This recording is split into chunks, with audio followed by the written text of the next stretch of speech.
Nih ya tenan kok. Napa? Ora apa-apa. Sing tenan apa? Aku mung batin pas kowe memeni kae lho.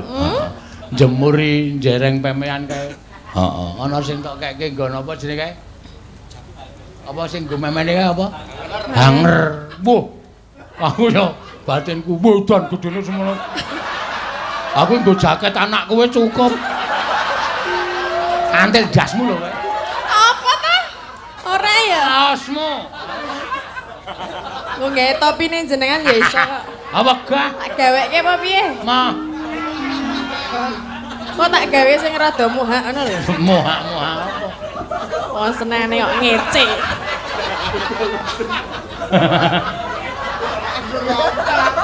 Wedan kamu. Nek nggo rompi gelem nganggo piye? 6 kilane truk moso. Apa ta? Apa e? Tanganane iki jero, 4, 6 wedan. Kok ya kabar ngilani. Apa kowe ra ono kok ya? Terus piye? Ayo 6 kilan men. Jajal dinggo ora? Lho.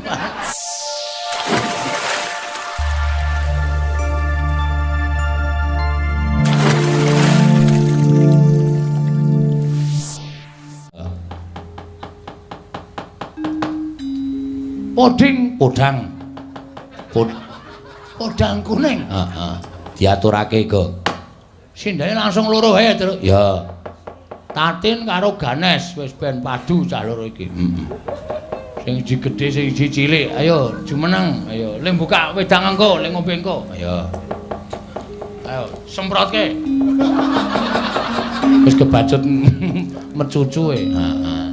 Ayo cah loro, ya men adil. Ayo, wah. Sing siji cilik iki sik sedulur iki. Oh. Sindenmu ki sik sedulur kabeh to. Isih seniman ki tunggal Mbah. Oh, to.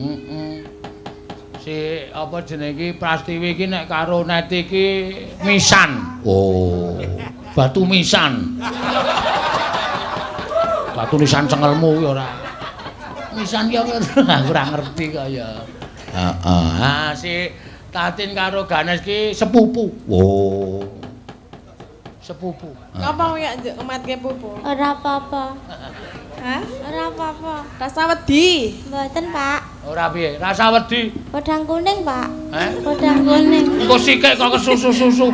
Kowe kok kaya nrotok to jajar Tatin. Ngampet, Pak. Matke rene, nek omong-omongan ki Ora kok. Ah. lah piye? Rasa wedi kok ya. Ora piye-piye, Pak. Mbok ora piye-piye, Mbak. Ya, sing Kowe kok suwe. dhuwur mripatmu ki ana apane? Oh, tai lalat. Pinjel, Pak. Pinjul. Padha bojoku ning bareng anu bun-bunane ya ana tai kucing. Ora ditimpal, engko ambu-ambu. Maksudnya piye kuwi? Tai lalat kok tai kucing ora. Ayo. Podang kuning, bawane didum adil rasah bengkerengan. Ya. Nggih, Sedulur tunggal sepupu ki rasah bengkerengan. Cadirono, Nes. Nggih, Mbak. Alah dene kowe karo Pak Camat wani kok mung karo nangka blonyoh kaya ngono kok. Sopo? Kowe kuwi Aku apa? nangka blonyoh. Tangga blonyahe piye? Kowe didol bar pring surat kae lho. Bar pring surat kae nggon pas menggok-menggok kae, wo kalau tati didelehke sak nggon-nggon. Aja ngono do bayangke tenan lho. Do bayangke. Bayangke piye? Nek aku dijejer nang kono. Ayo ora masalah. Lambemu yu. Ayo. Sing ngedramke ya kemantil. Bawane apa? Apa cenggih, Pak? Ayo podang kuning ki apa kok dadak? Apa podang kuning bawane? Ayo gak. Nggih poceng mawon sing cendak nggih. Ya, sakaremu. Kowe kok tegang banget to, Nes? Ngampet, Pak. Ngampet apa? apa? Ngampet maem. Enggak, Pak, genjo. Ayo. Genjo. Bahasane yo genjo. Ya. Aku bingung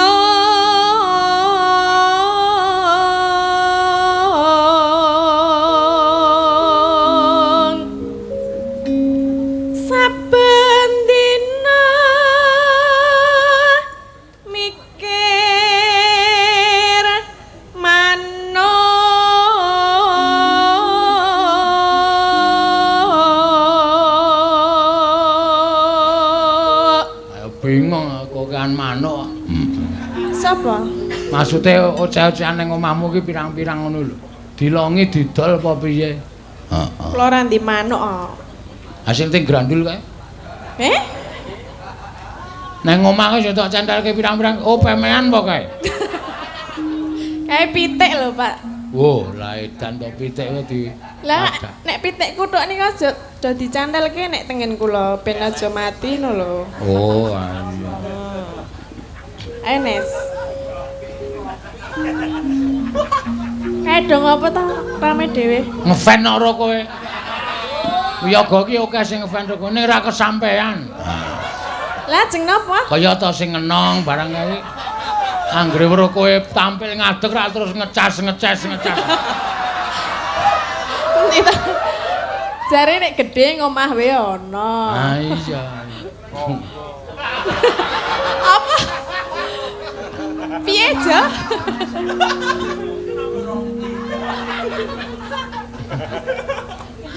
Iya. Nek ya tenan kok. Napa? Ora apa-apa. Sing tenan apa? Aku mung batin pas kowe memeni kae lho. Jemuri jereng pemean kae. Heeh. Ana sing tok keke nggon apa jenenge kae? Apa sing nggo memeni kae apa? Hanger. Wuh. Aku yo batinku wedan gedene semono. Aku nggo jaket anakku wis cukup. Antil dasmu lho kowe. Apa ta? Ora ya? Asmu. Nggo gawe topine jenengan ya iso kok. Apa gah? Tak gaweke apa piye? Mah. Kok tak gawe sing rada muhak ngono lho. Moha-moha apa? Wong senengane kok ngece.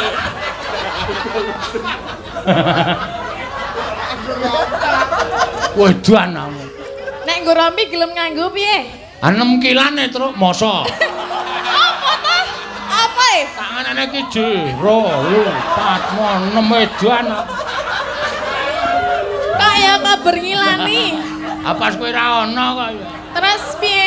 Ayo 6 kilan men. Jajal dinggo ora? Lho. Nek dinggo apik lho. Ayo gek teruske tembake. Ayo jatahe ganet sok. Ayo Nek. Gemble-gemble, Pak. Apa wi gemble-gemble? Enek gemble-gemble ki ora saru kok wawu-wawu. Lah ya apa? Gemble-gemble iki tembung apa? Jenengan gemble-gemble ki gedhe ning rapi. Nah niku jenengane gemble-gemble nek carane Banyumas kewer-kewer, Lek. Lambemu karo atimu kok beda. Gedhe ning rapi, ketoke ora ngono lho. Anjak lambeku ora cocok. Ah coba ditinggo ganes rak tekan pundak. Kowe arep jajal apa piye? Kaya malah kaya klambi munyuk ae lho. Lek nganggo terus piye? Ngawur. Demit Bagong kaya lambene. Pancen lambene Bagong. Heeh. Heeh piye? Ora piye-piye. Ayo gawe. Mikir manuk podang.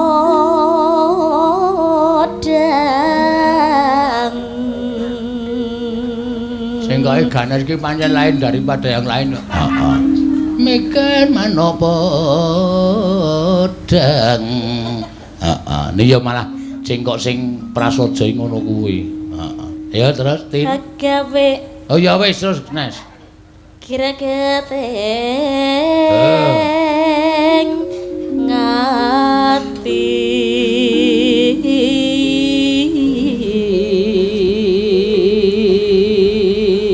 Terus? Terus apa? Aku kowe dientekke kok.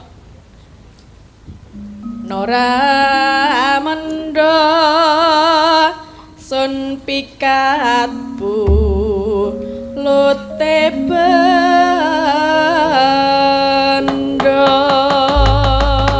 Ya.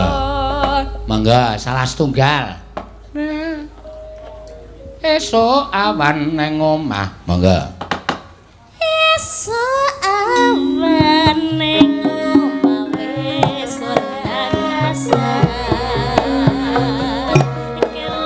Ya. Juga sing apik Nes.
tenang.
Matur suwun Mbak Tatin karo Mbak Ganes. Ya. Sing munggah alon-alon. Ya. Terus sabanjure iki ana pamundutan terus. Ya. Ora ngira. Heeh. Ki karyane maestro saka Semarang kene Kinarto Sabda. Ya awake dhewe wajib ngeling-eling terus. Ya, ya wajibe pancen ngono. Dibukani saka Bunang terus sing nembang Kur Sinden 8. Ya. Surup surya wangine wastaka. Heeh. Wangine wastaka. Ora munggah to? Ora. Bijine elek. Kaya modar wae. Ya. Ya coba diprung dong dong meng dong ding brong. Ya. Kena ora awak dhewe sing eling-eling ndak cures ya terus. Ya. Engko ndak ilang. Mangga, ya.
siji mbaka siji dadi loro dadi telu to. Iya.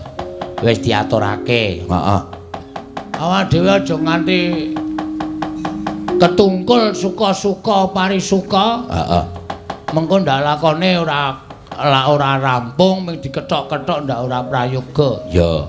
Mergo iki dibutuhake tenan. Yo.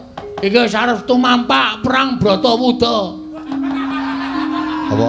Bratawuda Jaya dibangun. Bratawuda Jaya dibangun dengan Bratayuda Jaya. Heeh. Wis omahku wis tak kosongke, Tru. Wah. Bojoku aulih ki nang Maratuwa. Ya aku arep melu perang Bratayuda. Ya syukur. Mula linggis pacul arit tak gawa kabeh. Sandangku wis tak obong. Tak nggo tabuk tawuring peperangan. Kemenangane Ndara-ndara Kurawa. Pandhawa. Nek ngomong ora watun ngomong dipikir Gagong. Ayo. Amarga iki Sinuwun Ndarawati wis dadi duta Gedhong Pamungkas. Dadi pengawakaning Pandhawa. Katandha Sinuwun Ndarawati iki nek gagar wigar nggone nanjake negara Ngastina ateges bakal nglakon pecah perang gedhe ya kuwi ning Tegal Senggotan. Tegal Kurusetra antaraning Pandhawa lan Kurawa, Tru. Kira-kira menang endi ya, Tru? Semen mbuh nek cara kowe menang endi, Gong? Nah, ketoke menang Pandhawa. Oh, sebabe Pandhawa soalé pahitane akeh. Lho kok perang kok nganggo pahitan barang? Oh ya, Dik. Pandhawa mergane jujur. Becik lan utama tumindake. Ora ana ala tumama neng becik, Tru. Iya, yes. Karepe-arep piye? Sowan ning negara Wirata manjing dadi para prajurit. Awake dhewe ming gaweke wedang senopati, gaweke wedang para prajurit ning termasuk pejuang. Ya. Ya. Ya Reng, mangkat Reng, kowe engko tak puja-pujake mati ning perang. Ya arep ngopo to jane kok nggigi mangsa patiku iki.